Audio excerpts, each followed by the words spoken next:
Hi students, as promised I'm here to finish the lecture on Chapter 7 on dermatology and the integumentary system.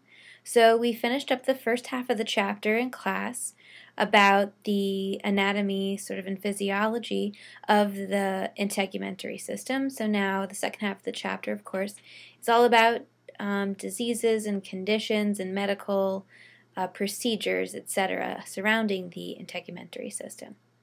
So some general conditions of the skin and integument are dermatitis. So any inflammation or infection of the skin would be classified as a type of dermatitis.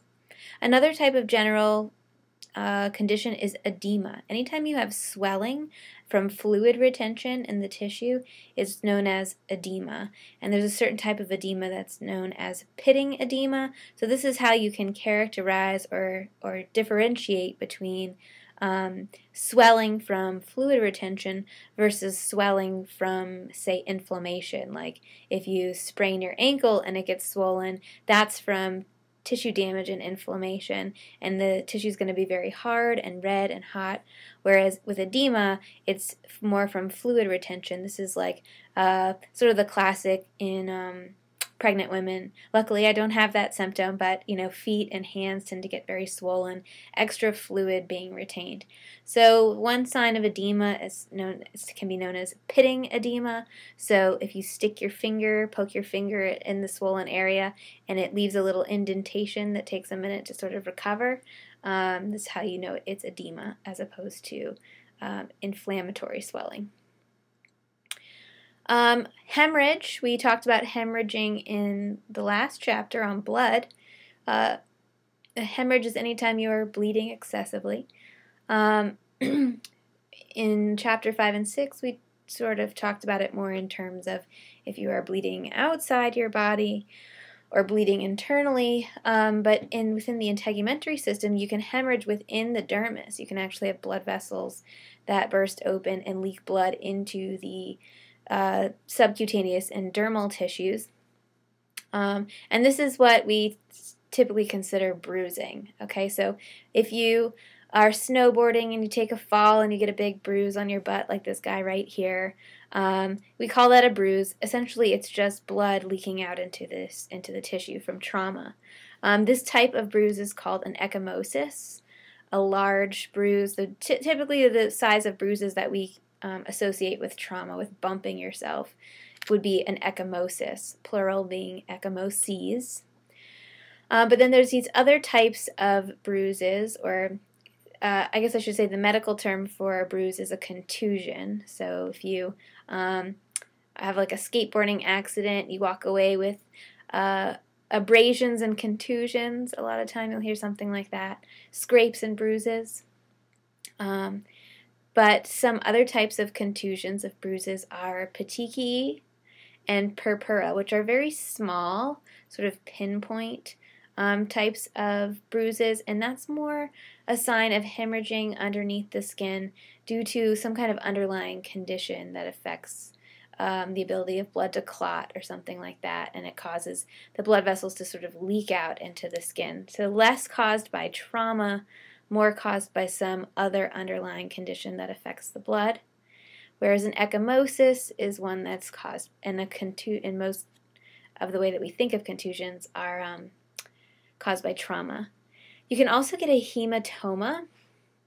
A hematoma is a tumor or mass. It's really a blood blister, essentially, is what it is.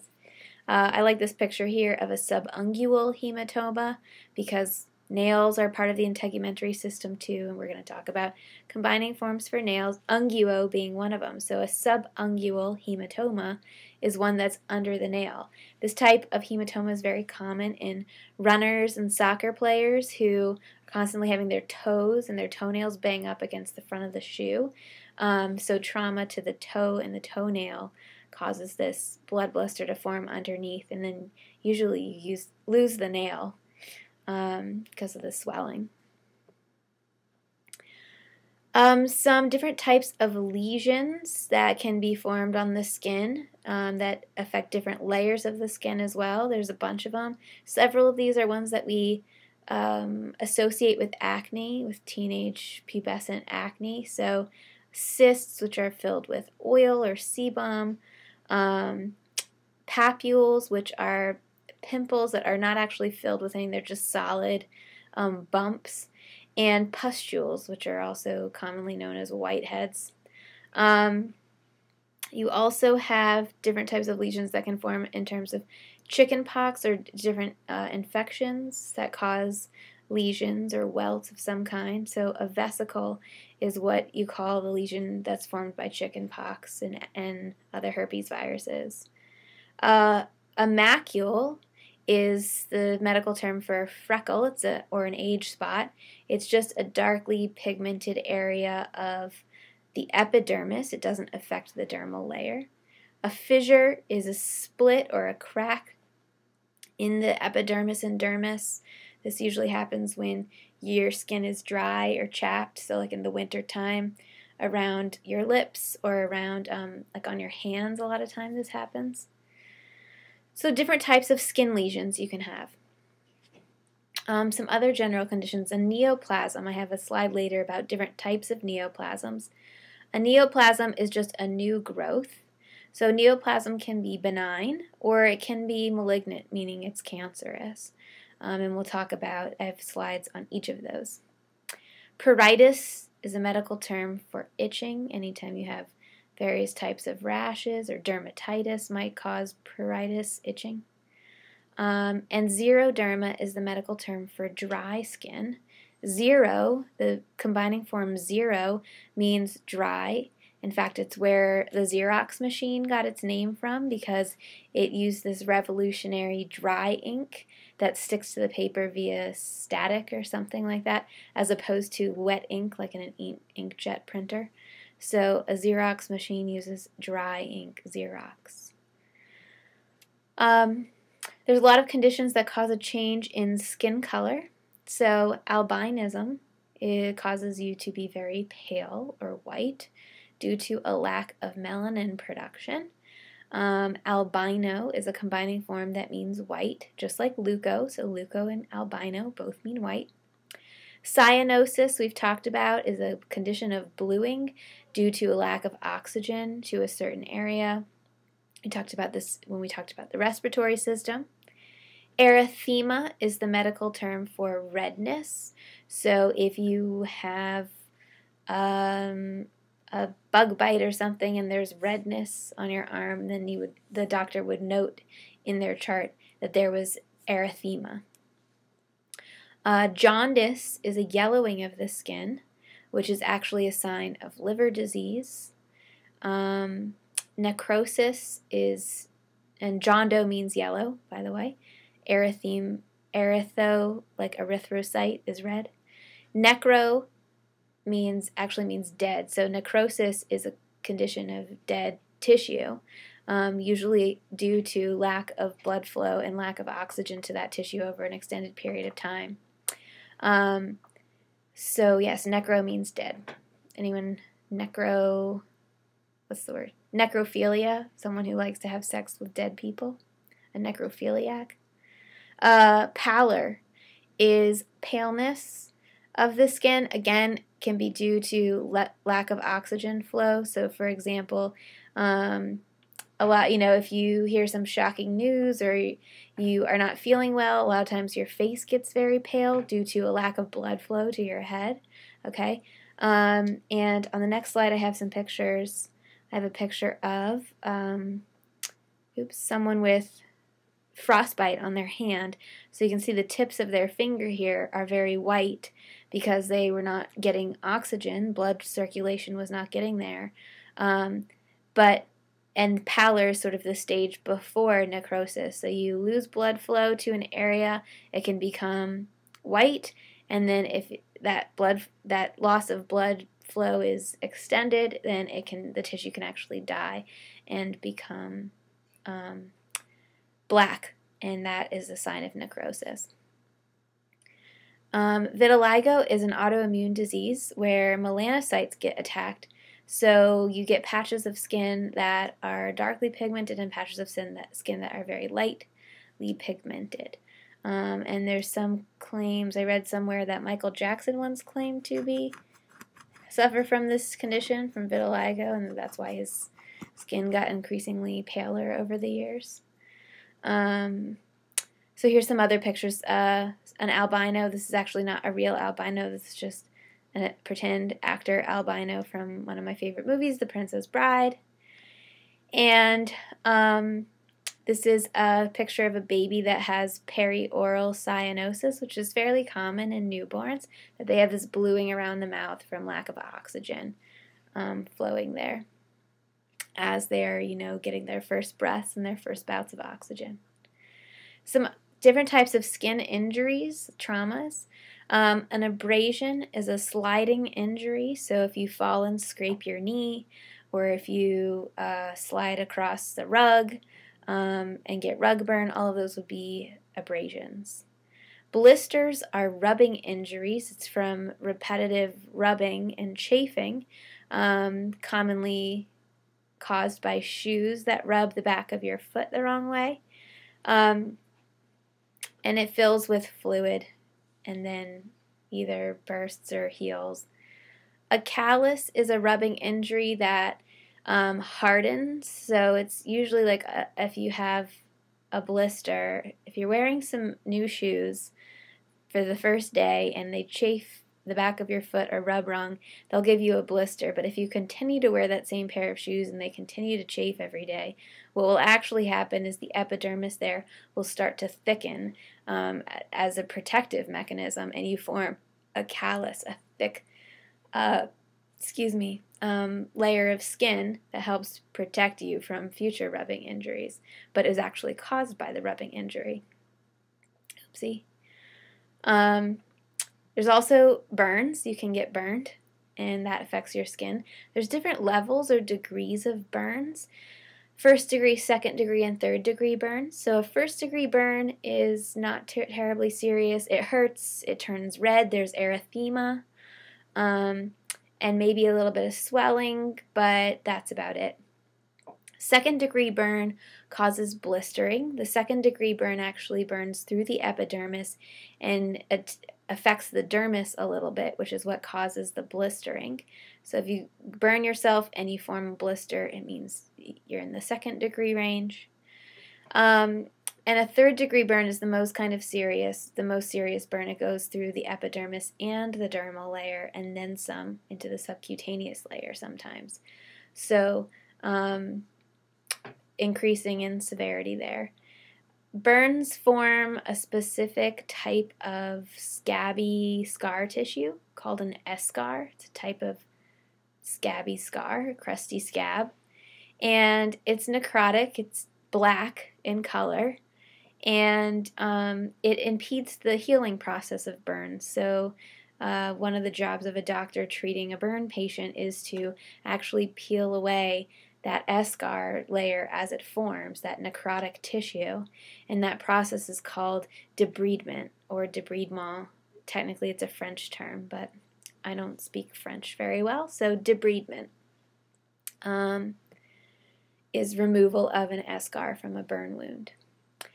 Different types of scars that can form as a result of these different injuries. So you get a laceration. Oh wait, let's go back to skin injuries, and then I'll come back to scars.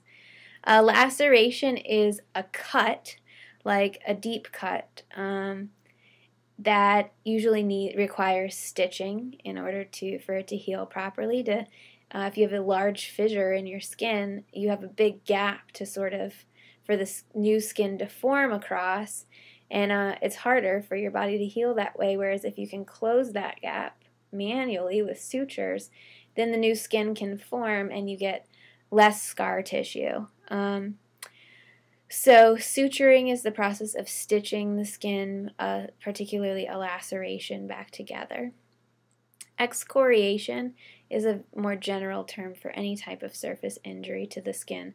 So lacerations, abrasions would all fall under the category of excoriations. So I'll come back to decubitus ulcer after talking about scars. So you get a laceration, and maybe you get stitches, maybe you don't, and you develop a scar. And a scar, the medical term for a scar is cicatrix. Cicatrix. And some people develop very sort of abnormally overdeveloped scars for no reason in particular. These are called keloids. They're somewhat unsightly and can be sort of surgically removed, but I don't think it's well understood why these scars sometimes form abnormally like that. But they're called keloids.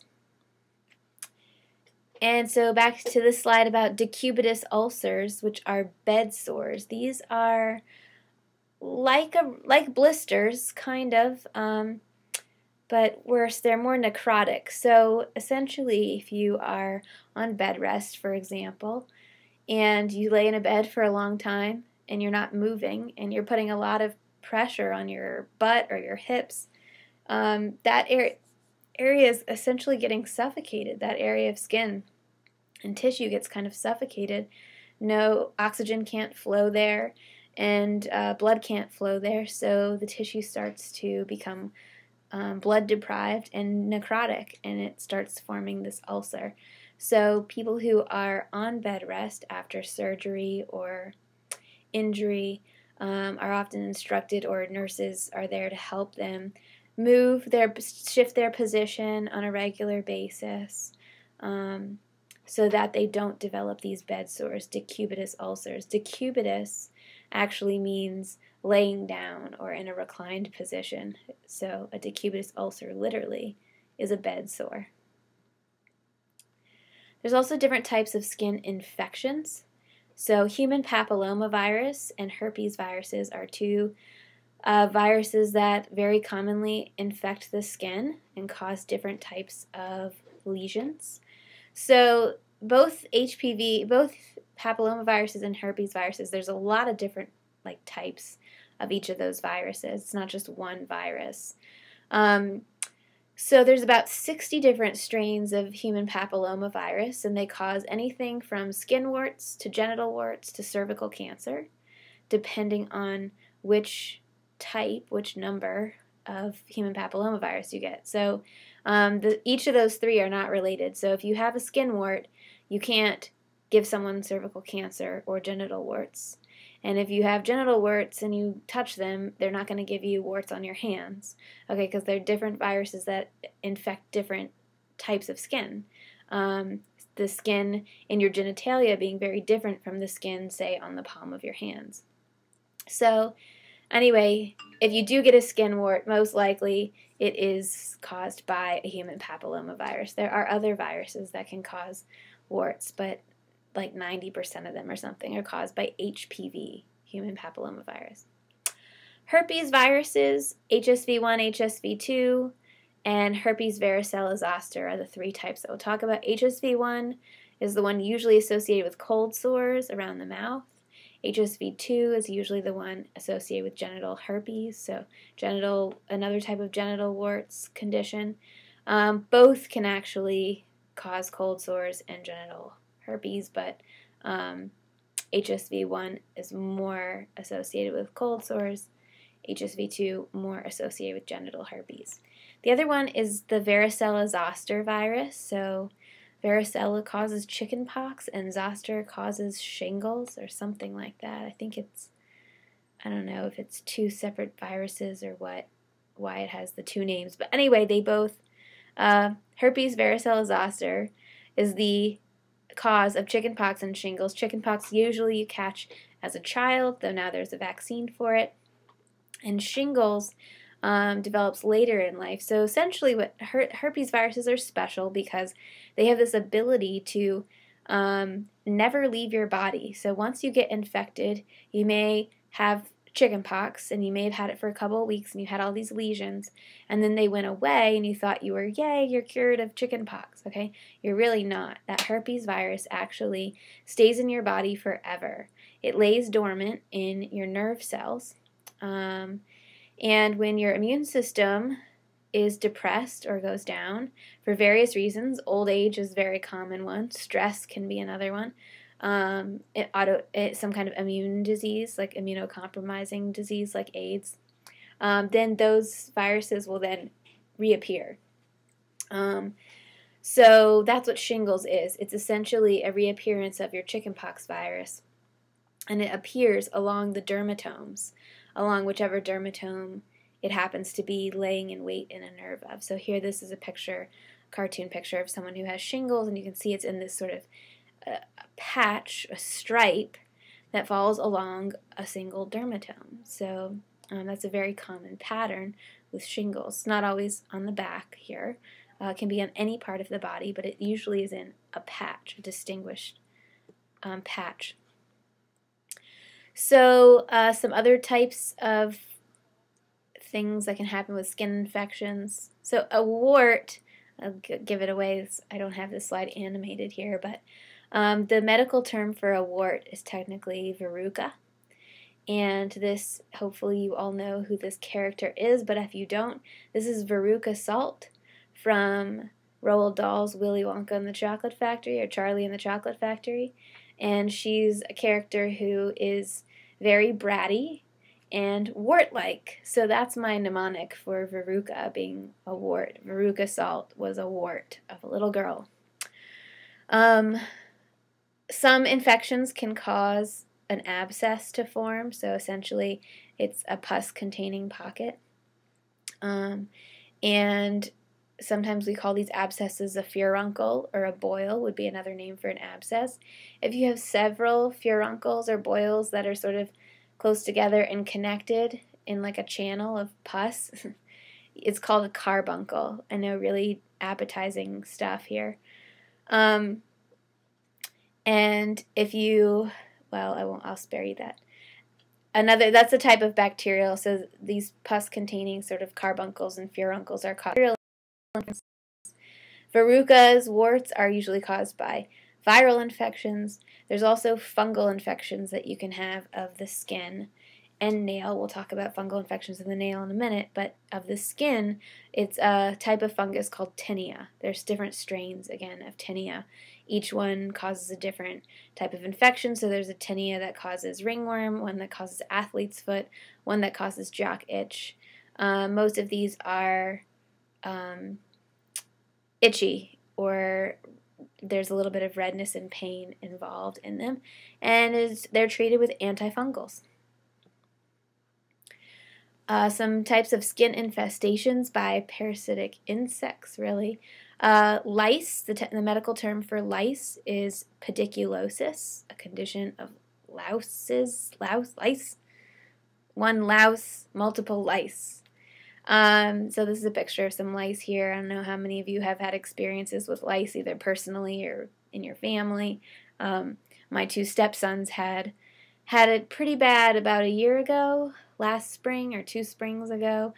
2 springs ago, and I actually sat there because it was during that time of year where college is out but school is in, so I was home from work and sat there picking out individual lice and little eggs and stuff. Ended up having to shave their little heads because it was so bad.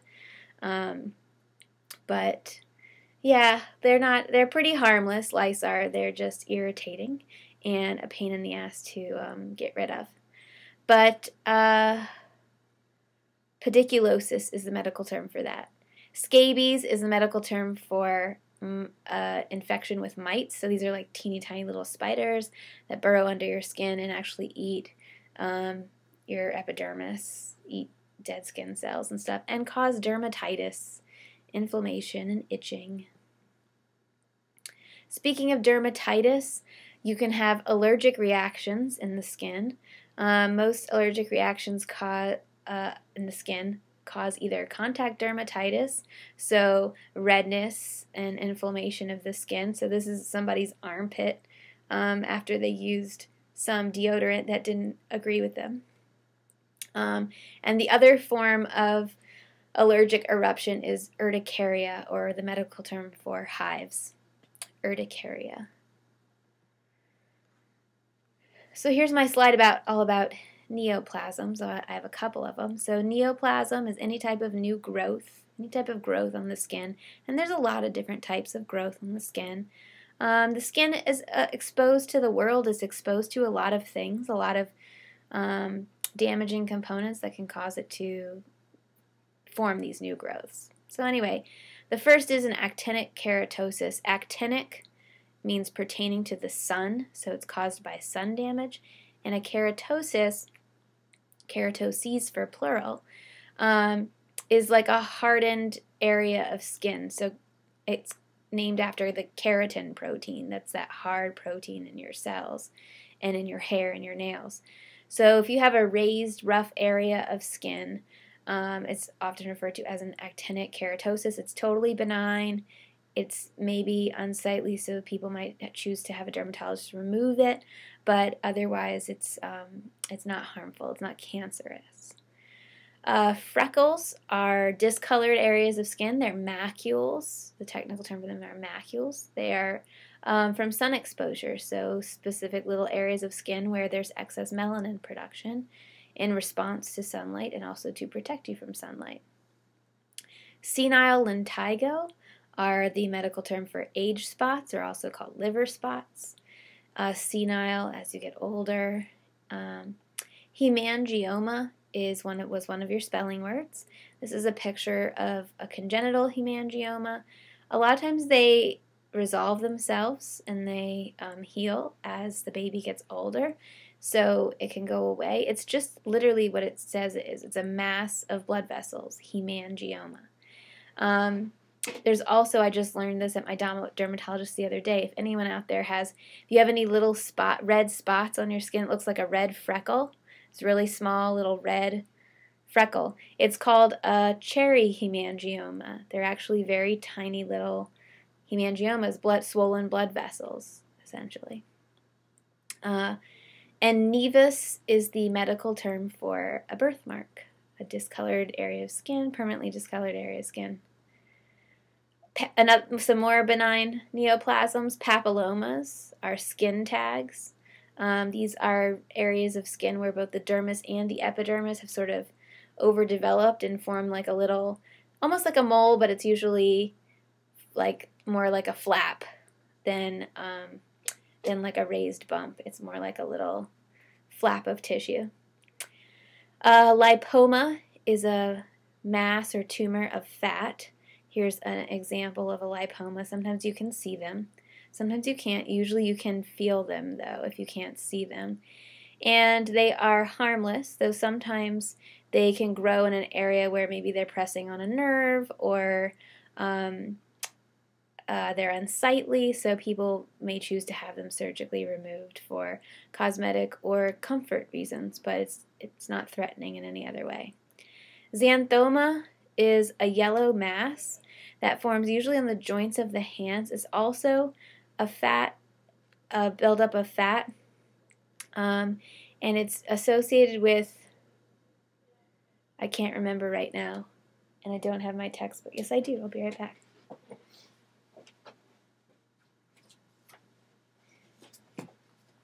Xanthomas are usually associated with some condition. I want to say diabetes, but I'm going to look it up for us.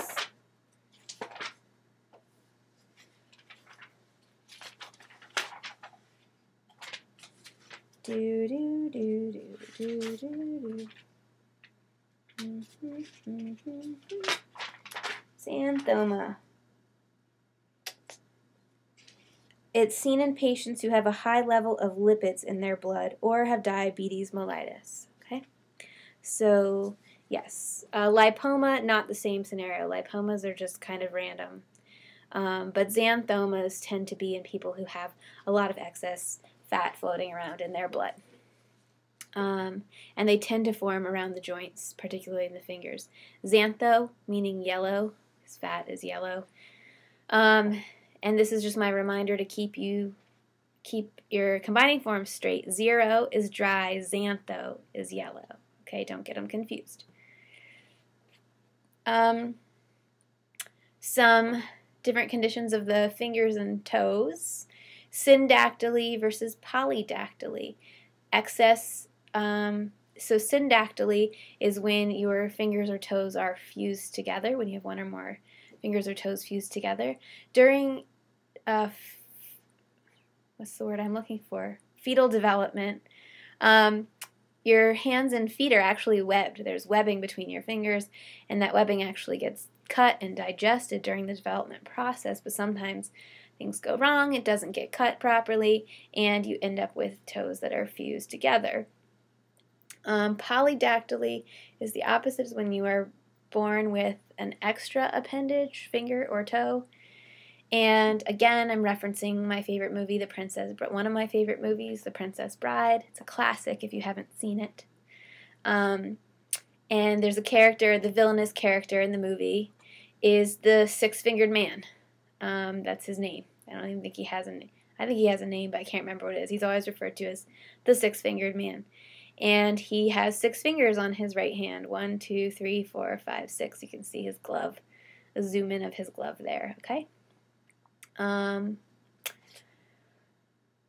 Ta-da.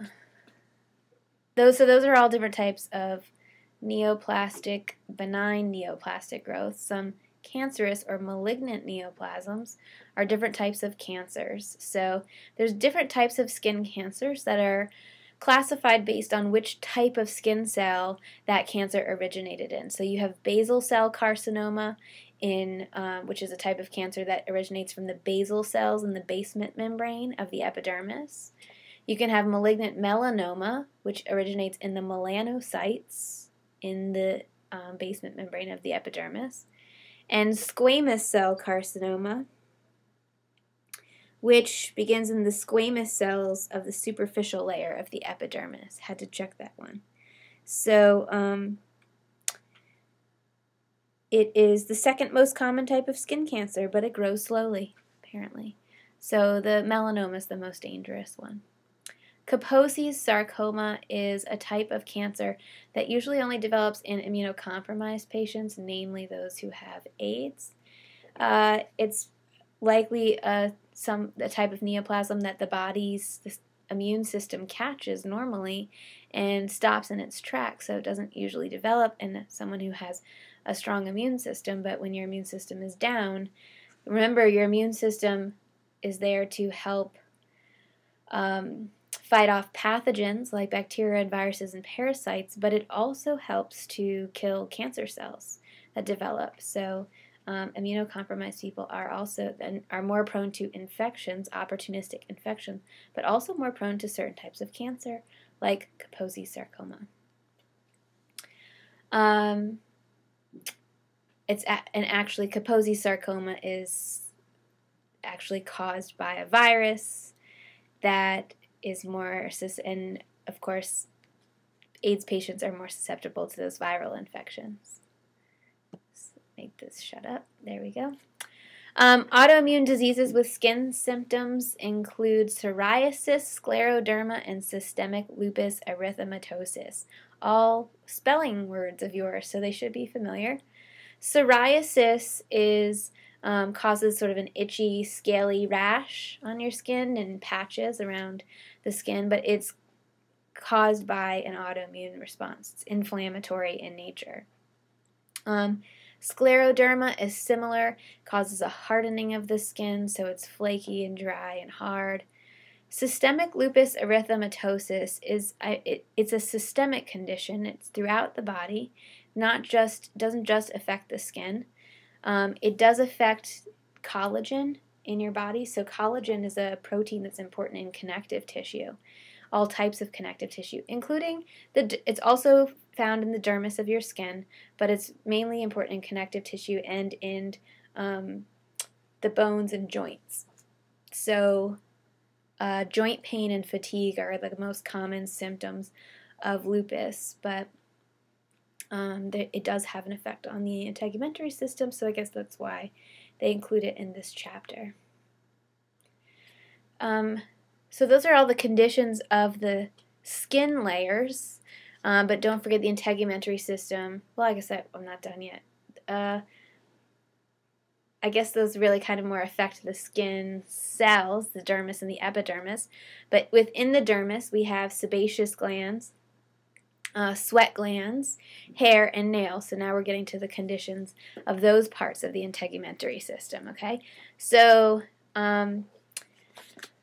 Diseases of the sebaceous glands, essentially when they're producing too much oil, too much sebum, it can cause inflammation or other types of displays. Okay, so acne vulgaris and acne rosacea, both are conditions of overproduction of sebum in the face usually.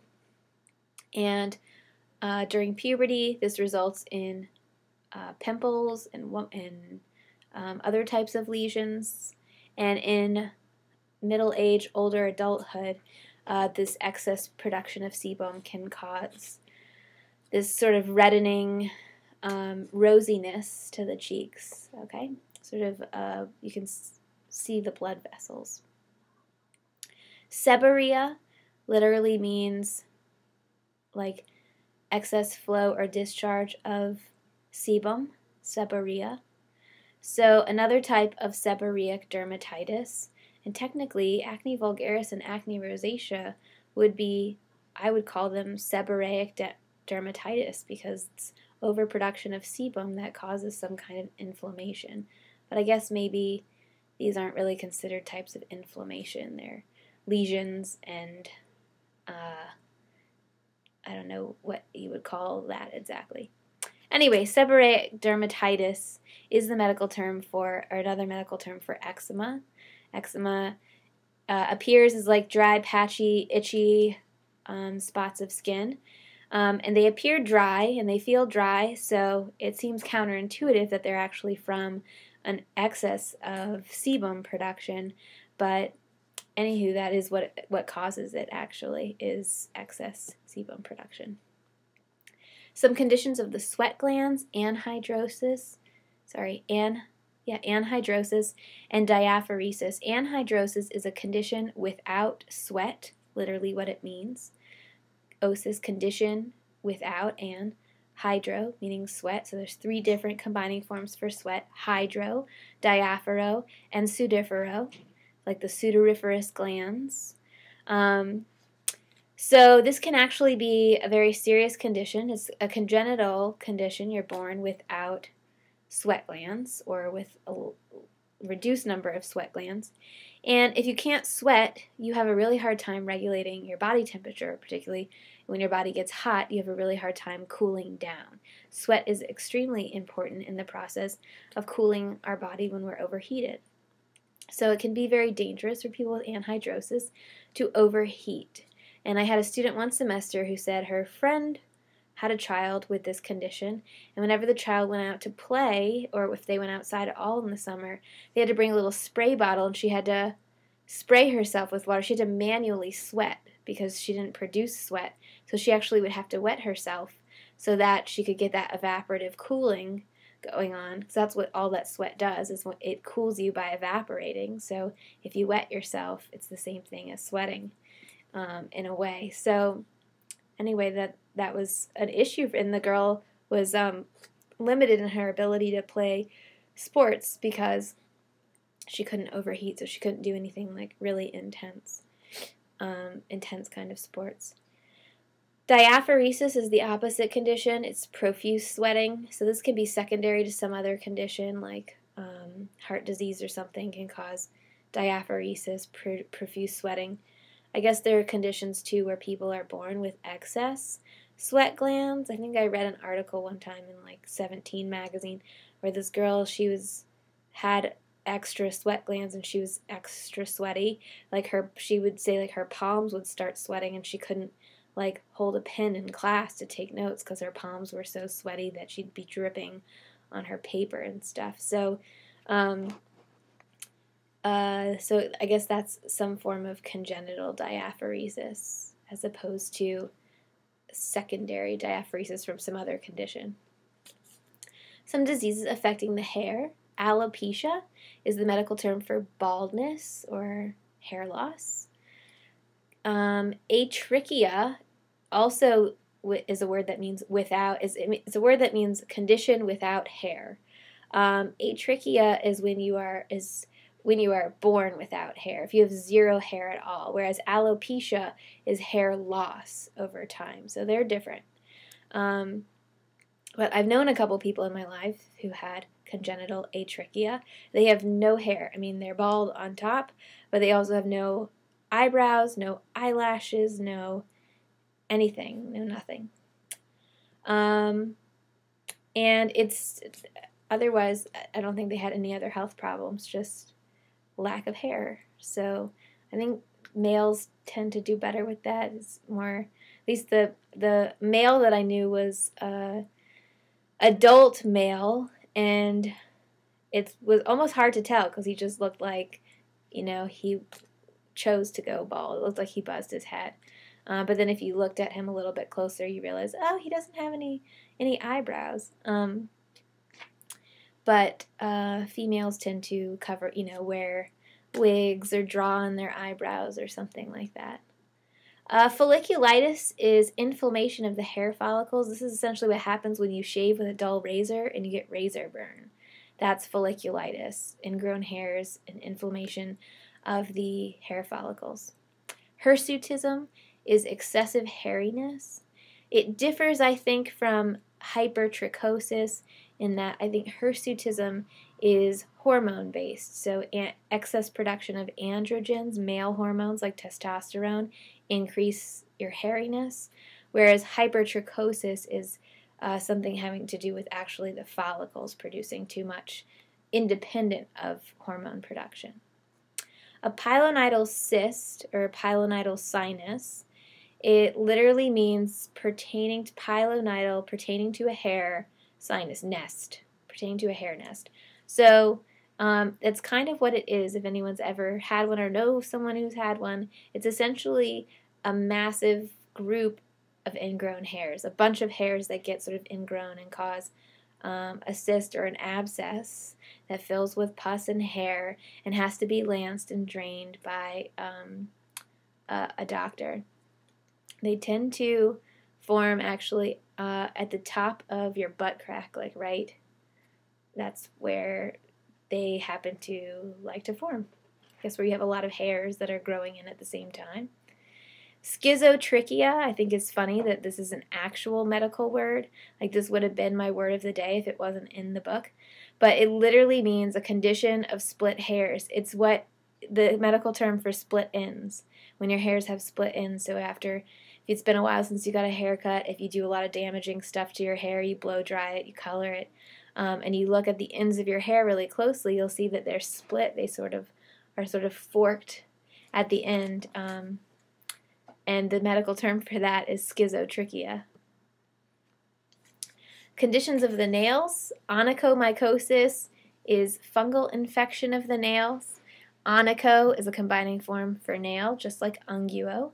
And myco is a combining form for fungus, which is slightly different than myo, which is the combining form for muscle. So myo is muscle, myco is fungus.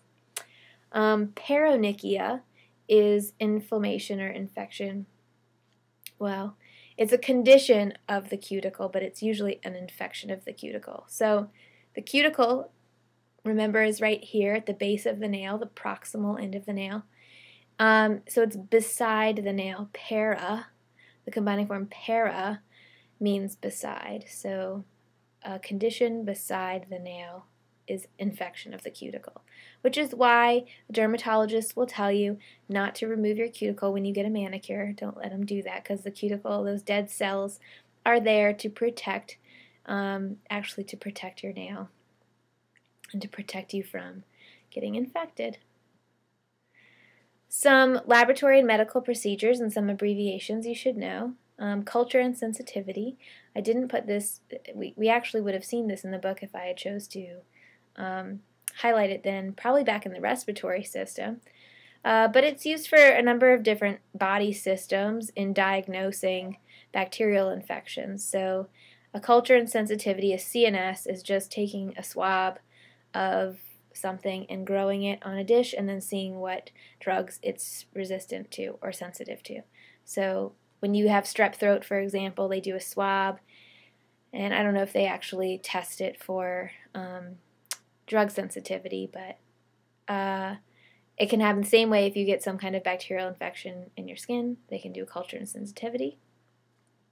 Incision and drainage, this is what I'm talking about when for instance, like a pilonidal cyst, and if you have some kind of abscess that needs draining, that's what happens. Incision, you cut it open and drain it, squeeze out the pus.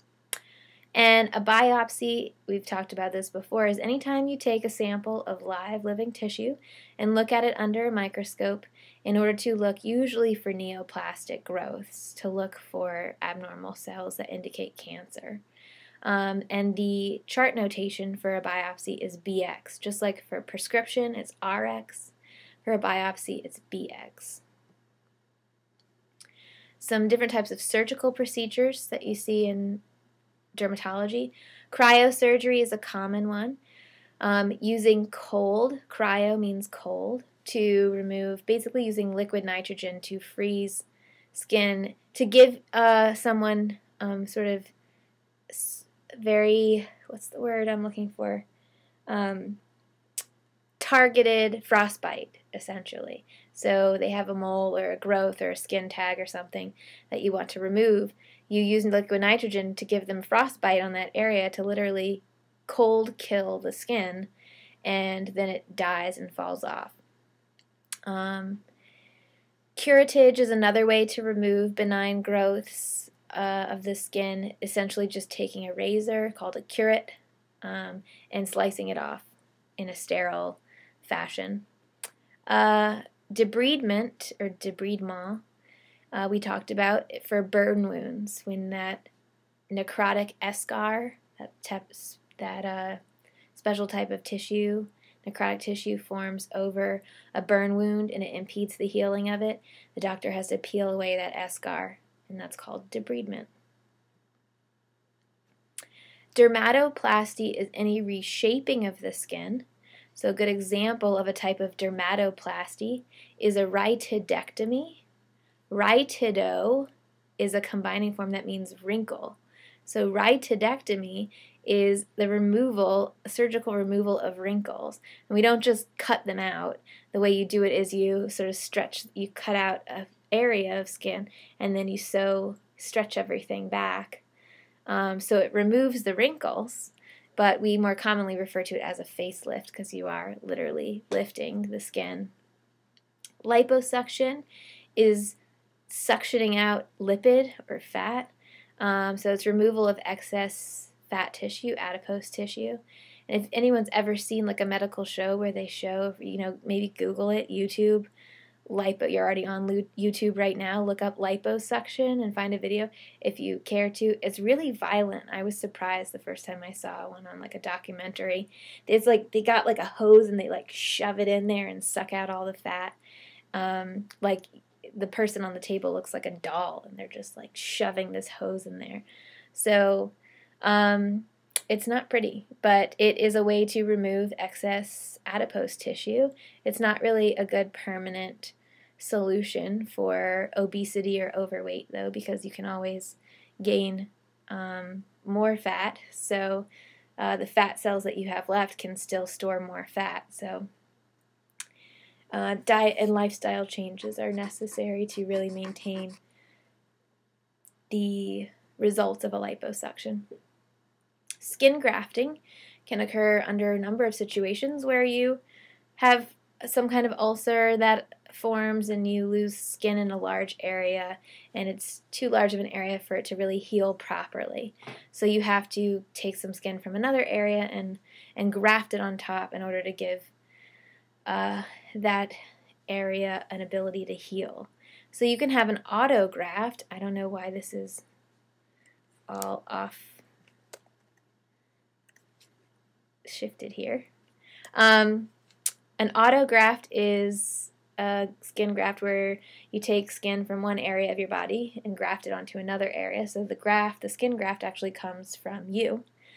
An allograft is if you are having a skin graft and maybe it's a large area and you don't have enough skin to do an autograft, you would get skin from another person, another body, usually a cadaver or a donor.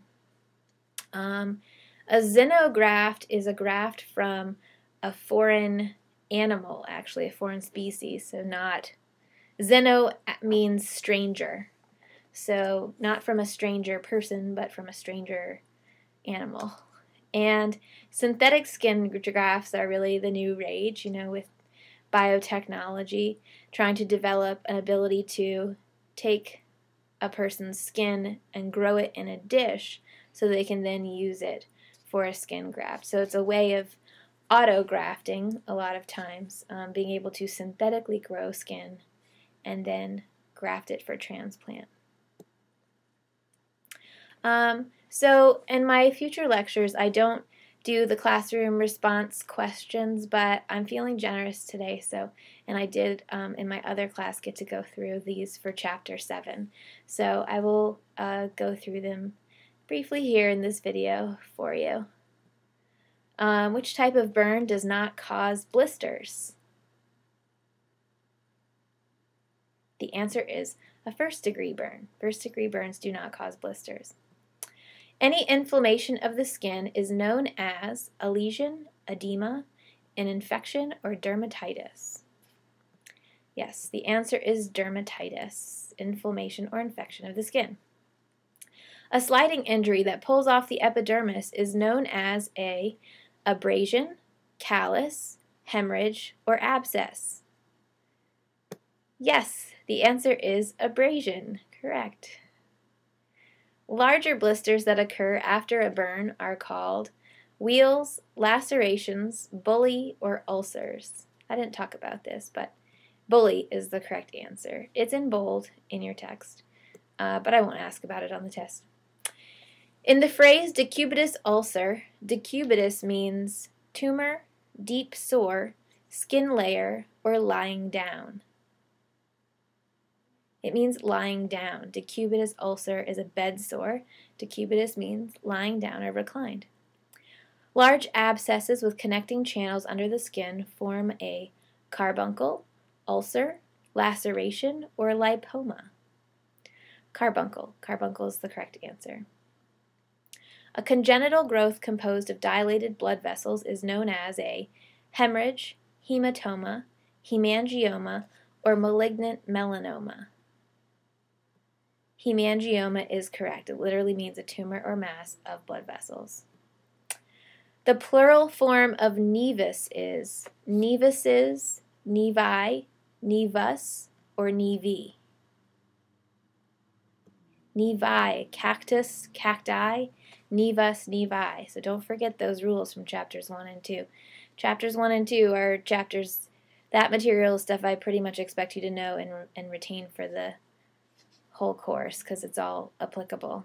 So knowing your body directions and how to pluralize things, you will see those types of questions on most of your tests.